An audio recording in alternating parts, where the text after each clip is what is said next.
Salut les friponnes, j'espère que vous allez bien. Je voulais faire une vidéo aujourd'hui, déjà pour vous remercier de tous les retours que j'ai eus par rapport aux témoignages que j'ai laissés sur la page Facebook. Vous avez été nombreuses à me demander des conseils, voire des secrets sur ma perte de poids. Bon, alors il faut savoir que ça s'est pas fait en quelques mois, ça s'est fait en pratiquement 6 ans. Et c'est plus qu'une perte de poids, même c'est une réconciliation avec mon corps. Donc, ouais, ça n'a pas été une mince affaire. Mais si je peux vous donner quelques clés pour que vous aussi, vous vous réconciliez avec vous-même, j'en serai très heureuse. Voilà.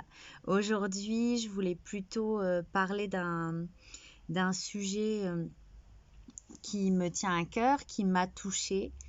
Quand j'ai vu la photo avec la taille 70, avec toutes ces femmes qui font 70 kilos, et qui ont des morphologies différentes, ça m'a tout de suite alertée. J'ai dit, il faut que j'en parle aux friponnes, parce qu'aujourd'hui, en boutique, j'ai l'impression qu'il y a, enfin, c'est pas qu'en boutique d'ailleurs, hein, mais il y a une espèce de dictature au niveau de la taille et du poids. C'est-à-dire que les femmes, en général, j'ai l'impression que si vous ne faites pas une taille 38 ou 40, c'est la fin du monde. Alors qu'en vrai, pour dire très vulgairement, hein, on s'en balèque. Clairement, on s'en fout. Mais on s'en fout de la taille qui est écrite sur l'étiquette. Mais vraiment, on s'en fout vraiment. Je développe. Donc vous pouvez être très bien gaulé dans une taille 42, 44. Si vous faites du 42, 44 et que vous mettez votre taille, vous pouvez être pimpé de fou. Sauf que si vous faites du 42 ou du 44 et que vous restez focus sur je veux mettre du 38, oui, effectivement, on peut rentrer dans du 38 même quand on fait du 42 ou du 44. On peut rentrer dans le 38. Mais le rendu, je vais essayer là. Moi, je fais une taille L, je fais une taille 40. Je vais essayer d'aller passer un jean en 36-38. Vous allez voir, je vais rentrer dedans. Vous allez me dire ce que vous en pensez. D'accord? Bougez pas, j'arrive. Voilà, donc je suis de retour avec un fabuleux jean taille 36. Donc 36, ce n'est pas ma taille. Je rentre dedans. Mais c'est pas parce qu'on rentre dedans qu'il nous va. J'explique. Je sens clairement que là déjà les poches, elles en peuvent plus, elles ont envie de se faire la malle. Hein, on voit les petits bouts de poche qui disent sortez-nous de là, on peut plus respirer. Non, clairement, ça va pas. Bon, il y a des trous. Ma cuisse essaie de sortir par le trou. Ici, j'ai une gêne. J'ai une gêne de fou, en fait. Le pantalon me serre tellement. T'as l'impression, mon gars, que je suis partie au ski. Hein, tout chousse. Non, ça va pas du tout. Vous voyez, ça serre trop. Ça serre trop. Donc, forcément, là, je vais me regarder dans le miroir. Et je vois quoi? Je me dis, non, ça va pas. Je fais crosse. C'est gros, c'est pas beau. Je suis pas à l'aise du tout. J'essaie de montrer, t'as l'impression que c'est pas possible. On peut pas faire ça à un vêtement et on peut pas faire ça à son corps surtout. Passer la journée enfermée, étriquée dans un jean trop étroit, c'est pas possible. C'est pas possible. Voilà, c'est bon. J'ai remis mon jean normal. Ça va beaucoup mieux. Non, mais c'est vrai, physiquement, c'est vraiment super désagréable parce que mal choisir sa taille, au niveau de la poitrine, ça peut l'écraser, ça peut tirer, ça peut couper sous les aisselles, faire un pli au ventre, ça peut donner mal à l'estomac, ça fait des plis dans le dos. Perso, je préfère être pimpée dans une taille un petit peu plus grande. Après, je vous dis pas si vous faites du 34 de mettre du 38, hein, c'est logique. Mais je préfère ne pas regarder la taille, Ne pas dire, oh merde, ah, c'est un 42. C'est un 42, elle me va super bien, mais c'est un 42, quoi. Bon, je vais prendre la 40. Bon, elle me boudine un peu, mais c'est une 40. C'est psychologique, en fait. On s'en fout de la taille. La personne, quand elle vous regarde, elle se dit pas, elle est belle, mais bon, fait du 44, hein. Non, la personne, elle se dit, oh, purée, comment elle est belle. Et basta, quoi. C'est tout. C'est tout. Après, au niveau des... Je répète souvent, et encore plus en friperie, au niveau des friperies, ça peut être écrit 40 sur le vêtement. Par exemple, ça vient de la marque A. Voilà, une marque A. Bah, leur 40, ils taillent pas comme la taille 40 de la marque B, par exemple. Parce que c'est pas la marque A peut être allemande, donc et la marque B peut être espagnole.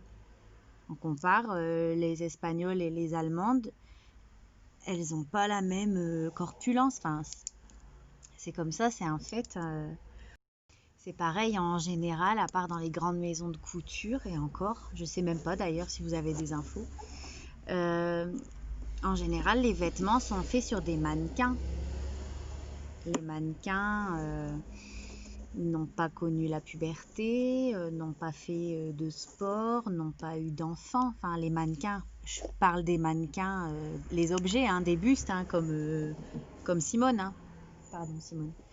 Voilà, ben, les objets en tissu ou en fer ou en plastique. Voilà, ils ne vivent pas. Que nous, on vit. On fait du sport, des fois plus en bas, des fois plus en haut, des fois on ne fait pas de sport. Voilà, c'est vraiment... nous, on vit, quoi. On vit. Donc voilà, vous devez vraiment essayer de vous traiter avec plus de douceur. Essayez d'imaginer que quand vous vous regardez dans le miroir, c'est votre meilleure amie ou votre sœur, quelqu'un que vous aimez beaucoup. Vous verrez que vous aurez un regard beaucoup plus doux et que vous la trouverez belle. Parce que vous êtes belle. Mais vraiment. Donc arrêtez avec vos petites fesses, vos grosses fesses, vos hanches, vos trop gros seins, vos tout petits seins. On s'en fout. Il faut juste que vous trouviez le vêtement, la matière, la forme qui vous mettent en valeur. Le reste, que ça soit écrit 34, que ça soit écrit 48, s'en balèque. D'accord ? S'il vous plaît.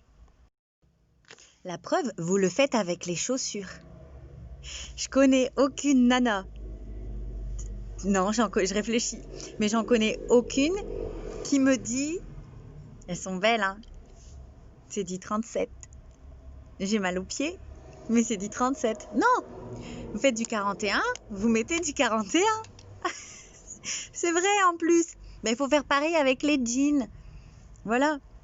Forcément, si vous mettez une chaussure qui n'est pas adaptée à votre pied, ben ça fait mal. Et puis votre pied il est trop serré dedans. Ça fait mal, il y a des cloques. C'est pareil avec les jeans, sauf que ça fait pas de cloques. Quoique ça... C'est peut-être déjà arrivé à quelqu'un. Voilà. Voilà, prenez l'exemple des chaussures. Là, c'est flagrant. Après, un truc qui me vient aussi à l'esprit, là, c'est que les sous-vêtements aussi, c'est hyper important de choisir la bonne taille de sous-vêtements. C'est quand même la base de l'habillement.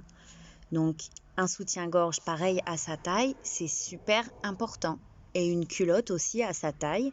Parce que du coup, imaginez une belle robe moulante, en dessous, une culotte trop serrée et un soutien-gorge trop serré.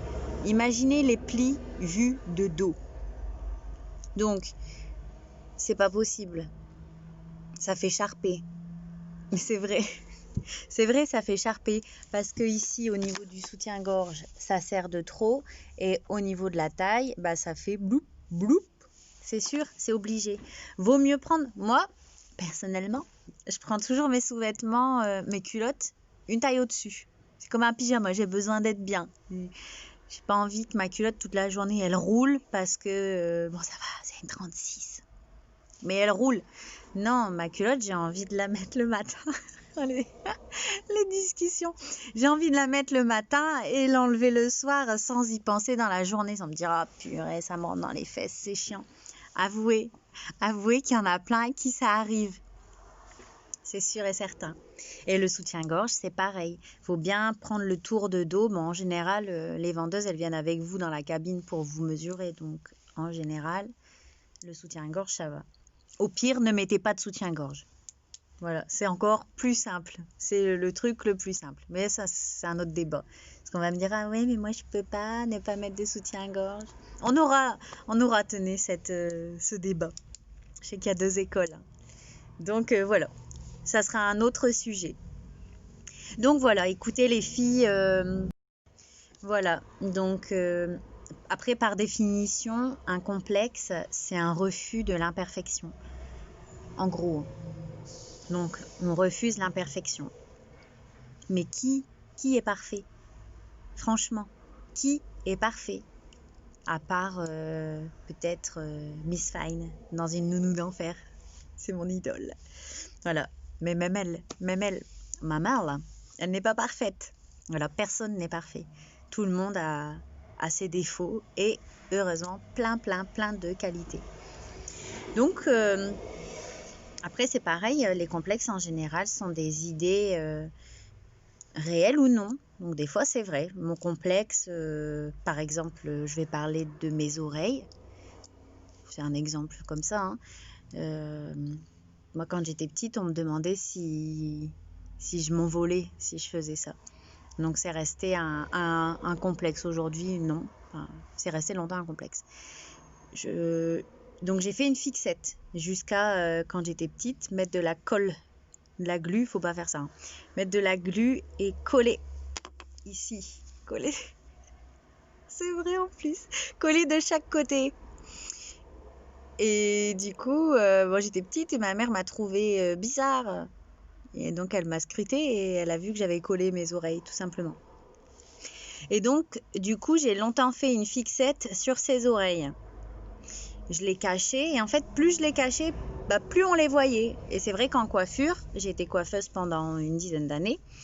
En coiffure, j'expliquais toujours à la cliente, si tu veux cacher tes oreilles, il faut le faire subtilement parce que plus tu veux cacher quelque chose, plus il se voit. Voilà. Donc finalement, ce complexe que j'avais sur mes oreilles, il n'était pas vraiment réel. C'est parti d'une boutade de gamin et c'est resté pendant des années. Mais en vrai, quand les gens me voient aujourd'hui, ils se disent pas putain, les oreilles. Non, je pense pas. Je pense pas. Le nez à la limite, mais pas les oreilles. Voilà, donc c'est vrai que des fois on fait des fixettes sur un truc qui n'a pas lieu d'être en fait. Donc voilà. Bon, écoutez, mes friponnes, j'ai presque tout raconté. Je suis certaine que j'ai oublié plein de choses que je voulais vous dire. En tout cas, sachez-le, vous êtes belle.